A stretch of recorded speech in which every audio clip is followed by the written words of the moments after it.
Everyone, good morning. আজকে রবিবার, তো আজকে চিকেন মাটন মাছ কিছুই হবে না। ভাত বসানো হয়ে গেছে। আজকে সিম্পল ডিমের ঝোল আর ভাত রান্না করব, কারণ দুপুরে আমরা বাড়ির বাইরে খাবো আজকে, এই কারণে।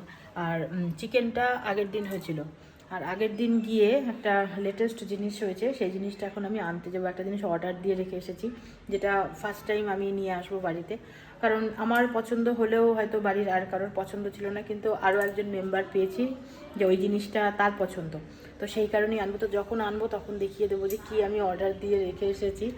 আর ভাত তো অলরেডি বসে গেছে, আর ডিমের ঝোলটা চটপট বানিয়ে দেবো। বাচ্চারা বলেছে যে ব্রেকফাস্টে ওরা ভাতই খাবে, মানে যা রান্না হবে তাই খাবে। কারণ সকাল সকাল না খেলে, যেহেতু আমরা বাড়ির বাইরে আজকে একটু ঘুরবো, বাইরে একটু খাওয়া দাওয়া করবো, তো বাড়িতেই যদি একটার সময় খাই তাহলে বাইরে গিয়ে আর কি খাবো। এই জন্য সকাল সকাল বললাম কি ভাত বসিয়ে দেবো একবারে। আজকে লুচি পরোটা কিচ্ছু হবে না, আগের দিন লুচি পরোটা সেমাইয়ের পায়েস এগুলো সব খাওয়া হয়েছে। তো এখন তাড়াতাড়ি করে একদিকে ভাত আর একদিকে ঝোল বানিয়ে ফেলবো। চলে আসলাম রান্নাঘরে। এদিকে কিন্তু ডিম সেদ্ধ হয়ে গেছে। আজকে একদম সিম্পলি ডিমের ঝোল আর ভাত খাবো। কি আর সিদ্ধ ভাত রান্না করব, তাই একবারে ঝোল ভাত রান্না করে নিচ্ছি। আর এইভাবে ডিমের ঝোলটা রান্না করলে কিন্তু ভীষণ ভালো লাগে খেতে। আমার কাছে কিছু ফ্রোজেন মটরশুঁটি ছিল, তো মটরশুঁটিটা দিয়ে পাতলা ঝোল কিন্তু একদম কমপ্লিট হয়ে গেছে। আর তাড়াতাড়ি করে আমি সবাইকে খেতে দিয়ে দিলাম। এখন বাজে ওই 10:38 মতন। ওদেরকে বলছি তাড়াতাড়ি খেয়ে নে, কারণ ওরা আবার কার জার্নি করবে, এদের আবার সমস্যা হয় কার জার্নি করলে। তো তাড়াতাড়ি করে খাওয়া দাওয়া করে স্নান সেরে রেডি হয়ে এবার আমরা বেরিয়ে পড়লাম। তেমন কোনো স্পেসিফিক জায়গা নেই যে ওখানেই আমরা যাব, জাস্ট শুধু বেরোনো, একটু ঘুরবো আর বাইরে একটু খাওয়া দাওয়া করব। প্রত্যেকবার তো আমরা ঢাকেশ্বরী, ভূতের রাজা, দিল বর এগুলোতে যেতে যেতে বোর হয়ে গেছি। তো আমার কর্তা আজকে সকালবেলা ঘুম থেকে উঠেই বারবার খালি বলছে যে তারকেশ্বর যাবে। তো আমি বললাম যে বাচ্চাদেরকে বলেছো তুমি খাওয়াবে, তো তারকেশ্বর গেলে তো সেরকমভাবেই যেতে হবে, মাছ মাংস খেয়ে যাওয়া যাবে না, মন্দিরে ঢোকাও যাবে না। আর চৈত্র মাস, তারকেশ্বরে তো প্রচণ্ড ভিড় হবে। এই বলা মাত্রই আমাদের গাড়িটা কিন্তু থামিয়ে দেওয়া হলো। আমরা প্রায় চলে এসেছি অনেকটা দূরে, মানে তারকেশ্বর আর 20 মিনিট এখান থেকে। তো এই ধাবাটায় চলে আসলাম। ধাবাটায় কিন্তু এর আগে আমি আসিনি। খুব ভালো রেস্টুরেন্ট কাম ধাবা, এখানে মানে লজও রয়েছে, চাইলে এখানে থাকাও যায়, ওপরে কিন্তু রুমও আছে। জায়গাটা ভীষণই সুন্দর। আর যেহেতু প্রথম আসলাম, সত্যি একদম মন কেড়ে নিয়েছে। দুই দিকে গাছগাছালি ভর্তি, তার সঙ্গে রয়েছে ওয়াটার ফাউন্টেন, সঙ্গে জলের মধ্যে মাছও রয়েছে। রাত্রে হয়তো এর ভিউটা আরও সুন্দর হয়, কিন্তু আমরা তো দুপুরবেলায় চলে এসেছি এখানে। আর রুমের ভেতরে ফুল দমে একদম এসি চলছে, ঠান্ডা ঠান্ডা কুলকুল একদম পরিবেশটা। তো ফাঁকা, একদম ফাঁকা, নিরিবিলি, কোনো আওয়াজ নেই, শুধু আমরাই রয়েছি আর একটা ব্যাচ ছিল। আসলে বাড়ির বাইরে বেরোনো মানেই কিন্তু একটা আলাদা আনন্দ চলে আসে, সেটা যেখানেই হোক না কেন। আর উইকেন্ডে একটু আধটু বেরোতে কিন্তু ভালোই লাগে। আর তারপর যদি জায়গাটা ভালো হয় তাহলে তো কোনো কথাই নেই। তো আমরা এদিকে কিন্তু খাবার অর্ডার করে দিয়েছি। বলতে গেলে আমরা তো একদমই ভেতো বাঙালি, যেখানেই যাই ভাত খাই। আমার সব ভিডিওতেই কিন্তু সেইগুলোই দেখতে পাবেন, যে যেখানেই যাই আমাদের ডাল ভাত, ঝুরি আলু ভাজা, কচুর শাক, ইঁচড় চিংড়ি, মাটন কষা এগুলো থাকবে। তো যেহেতু আজকে ধাবায় এসেছি, জানি ধাবার টেস্ট কিন্তু আলাদা হয়, একদম বাঙালি স্টাইলে হয় না।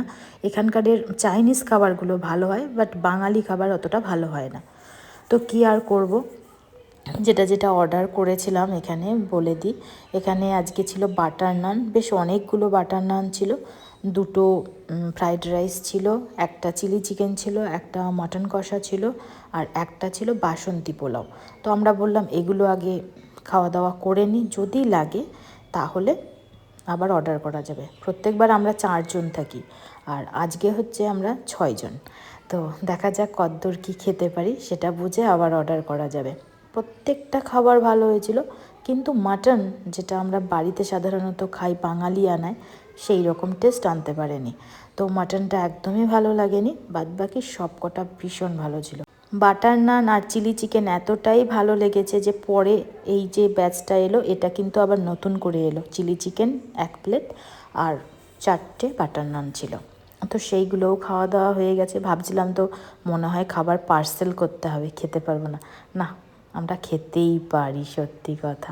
সব খাবার একদম চেটে পুটে খেয়ে এবার একটু বাইরের দৃশ্যটা চলুন আপনাদেরকে একটু দেখিয়ে নিই। ভীষণ ঠান্ডা হাওয়া, গাছগুলো দেখেই বুঝতে পারছেন। আর আমি এত গাছগাছালি ভালোবাসি, কপাল গুনে আজকে সেই গাছগাছালির জায়গাতেই এসে পৌঁছেছি।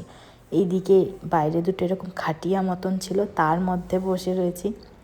বাচ্চারাও ভীষণ এনজয় করছে, আমারও ভীষণ ভালো লাগছে জায়গাটা। আমি তো আরও একবার আসবো বলেই রাখলাম যে আবার যদি আসি দূরে এখানেই আসবো। আর বেলি গাছগুলো দেখুন কত সুন্দর ফুল ধরেছে। এবার আমার সন্টুর বায়না যে ধাবা এসছি, ধাবাতে চা খাবো না তা কি হয়, তো 2টো চা অর্ডার করেছি, আর কেউ খাবে না। তো ও কিন্তু চা লাভার, আমিও, তো দুইজনেই চা নিয়ে নিলাম। চা খেয়ে তারপরে এবার আস্তে আস্তে বাড়ির দিকে যাচ্ছি। আমরা যখন ধাবা থেকে বেরোলাম তখন কিন্তু মোটামুটি সূর্য অস্ত যাচ্ছে, মানে সন্ধ্যা লেগে আসছে। যদি আলো থাকতো তাহলে আরও একটু বেশ খানিকক্ষণ ঘুরতে পারতাম। আর আজকে না আমরা পেছনের সিটে বসেছি, দুর্দান্ত লাগছিল, যেহেতু আজকে মেম্বার বেশি ছিলাম এই কারণে। তারপর আমাদের বাড়ির কাছের যে মেলাটা, বাসন্তী পুজোর মেলা, আগের দিন ঘুরে গেছি। টার্গেট ছিল যে লাস্ট দিন আসব। এই কাপের দোকানে কিন্তু বলেই গেছিলাম যে লাস্ট দিন এসে কাপগুলো নিয়ে যাব। তো এখান থেকে আমি ওই 8টা মতন কাপ নিয়েছি, ওরা একটু ফুচকা খেলো, আর নিয়েছি ভাপা পিঠে, ব্যাস আর কিচ্ছু নেইনি, শুধু দেখেছি, কারণ পেটে এতটুকুনি জায়গা নেই কারোর। তো সব কিছু দেখে শুনে এবার চলে যাচ্ছি বাড়িতে। দেখা হবে নেক্সট ভিডিও।